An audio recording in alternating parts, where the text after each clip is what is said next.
So Lex's car got very low on coolant. And we're talking an unreally low amount of coolant. And as we were doing a service, you know, cleaning the throttle body like I've done before in one of my previous videos, checking the oil again like I've done in the previous video, I checked the coolant reservoir and it was essentially just empty. Well, it was empty. And normally in a coolant system, if you just drop a little more coolant in an older car, it doesn't need a bleed. It doesn't need like a full service. It doesn't need like a full flush of coolant. I'm still not planning to do a full flush of coolant. However, the system needs bleeding. Just a go. Which means that I'll have some fun on this video. I hate bleeding coolant. So before anything, I'm going to start by removing this trim that I've already done here. And I'm going to take this panel out to access the service valve that's sat on top of the radiator. And also before that, I've just realised, going to check to see if your service hoses are in there. Let's hope they are. Let's hope they are, because otherwise we're going to have to wait a couple of weeks to do this. The service hoses kept somewhere behind these trays. Narrows it down a bit. It depends what the previous owner's done with them, to be honest. Probably not a lot. You've never touched them. No, I've never touched them. Well, they would have been used by Toyota when servicing the car for years. Okay. Oh my god, that looks so much more open. It does, doesn't it? Let's also put this back in. Oh my god, look, there's a pink one. Yeah, because they've been used before. Oh, nice. Do you know what else? Now it's just contorting this tray out, which can be a bit of a pain on these cars. Is it coming?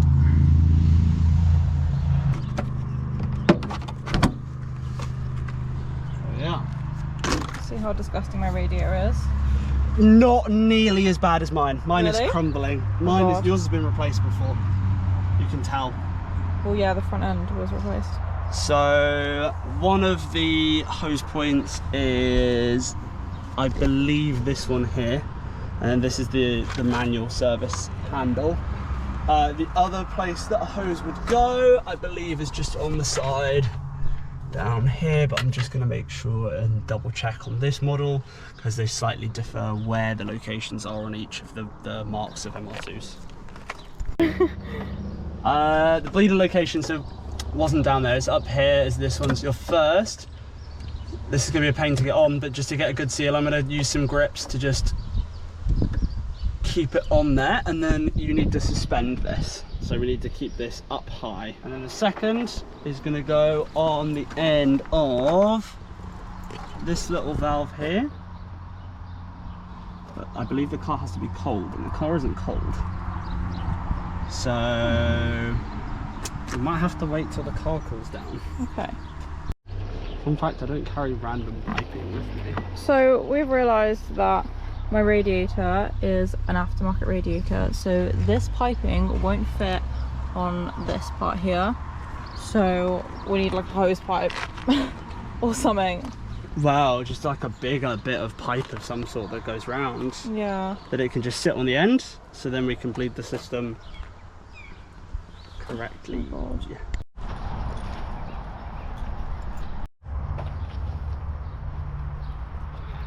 Right, so it's day 2.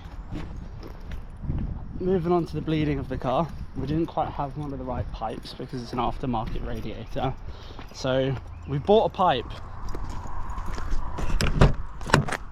There's the pipe. So hopefully this will fit on the end of the radiator. We'll actually be able to bleed the car today, which is a super, hopefully easy process. No, it's quite easy, as long as this car's all right. Oh, it's a bit of a mess in there. Right, now we can get started where we left off. So, one of the hoses here, and then that's where we turn it. That is your heater core, I believe. So we just got to pop that somewhere like we did yesterday. Some people will tuck it under here. Actually, we'll tuck it under there. Just so it's up higher than where the rad is in the back. Or where the rad fill cap, I should say. So then hopefully this hose, I don't know, It's going to be a big enough diameter to sit on the end of the aftermarket radiator. So normally, like we said before, you can use your own that comes with the car. In this instance, as it's been replaced, fingers crossed.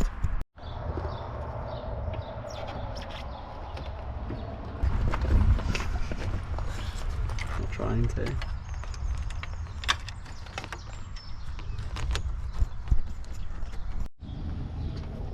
So we have clamped it on, and now Chris is just clamping it up there as well to hold it. But still with enough room for the actual like air to go through.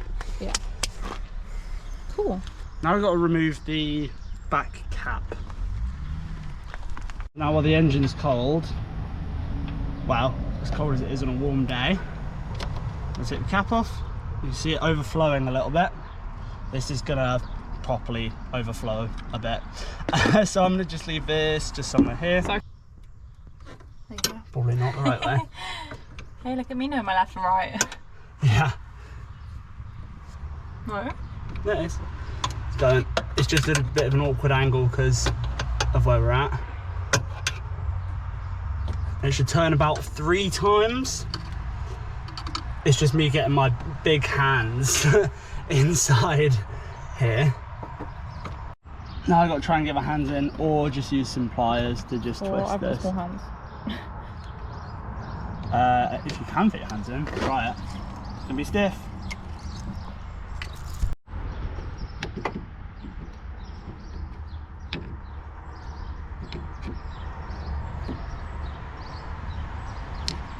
Is that doing it? I think so.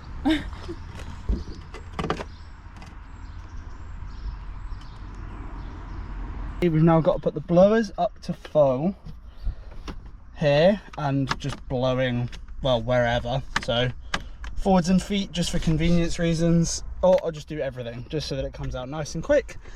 And then we've got to turn the car over, and then hopefully then the bleeding system will begin. Look how much air.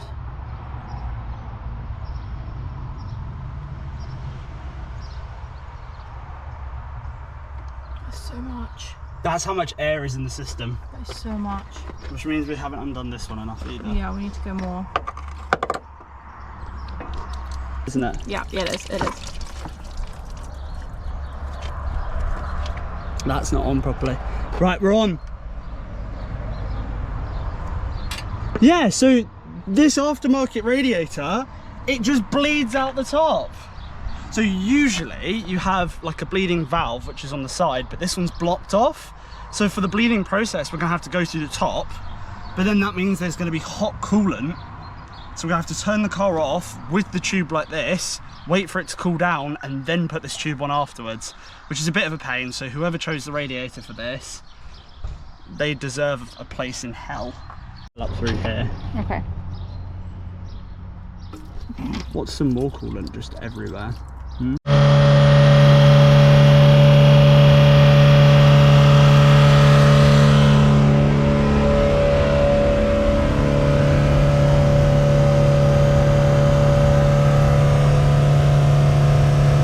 We thought the car was high idling due to a fact of air bubbles in the coolant, which is not wrong because we've just topped up a lot of coolant and the car's, we've pretty much just done a coolant change, haven't we? We pretty much have, yeah. There's not like a single amount of coolant left in the car that was in before. It stinks. It's horrible. Yeah, it's everywhere. So what it actually was the throttle body that we cleaned yesterday. The actual cable of the throttle body was stuck at about 3k.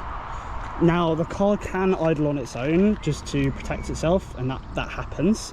So that's why we thought it was the coolant, but the coolant needed changing anyway, so it's not a bad thing. The only problem is we've run out of coolant and the funnel we were using has shrunk because it was made out of a plastic bottle that we tried. So the throttle problem's now solved. That's all put back together. That's all cleaned. That's the cables all like lubed up, so that's fine. The only thing we now need to do is grab more coolant for the car. So back to Halfords, yeah? Halfords again.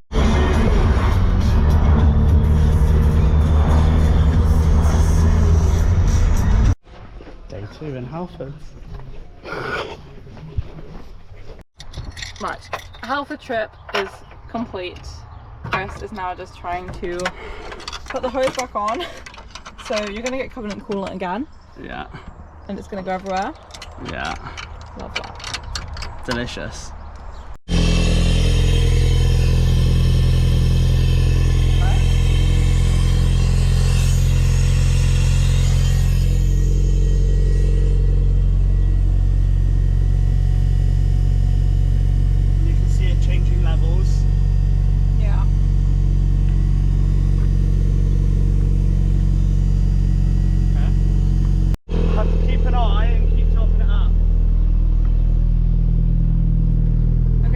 Just bleeding it through, so we have to keep an eye on the coolant and keep topping it up as we go. So now there's no bubbles in the line while the car's idling and it's got temperature, and there's no bubbles in this line. This should feel lukewarm, and over here should be cold because that's the cold side. Inside the car, our temperature is hot and the vents feel hot as well. So by now we can now shut those valves and then take out the expansion. So whilst the car is still running, bleeder valve is closed off. The second bleeder valve in the top there is nice and tight and closed. Ignore the fluid, we'll clean that up in a minute. Now all we've got to do is remove this, which is kind of going to go everywhere, and then we can put the radiator cap back on, and then the car should be good to go. Very much. That's really hot. That's going to go in the bin now.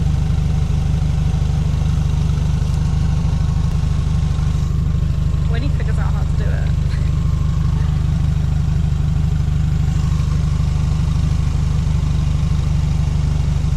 I feel like I should be timing this.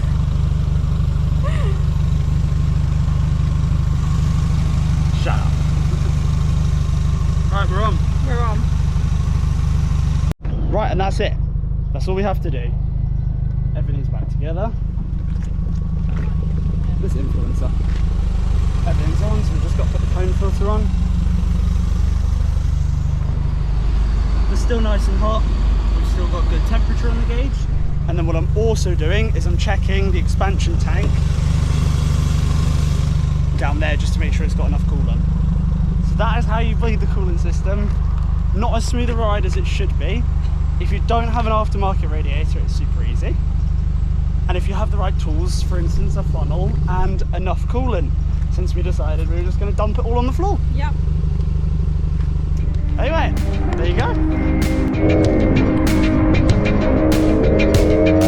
go.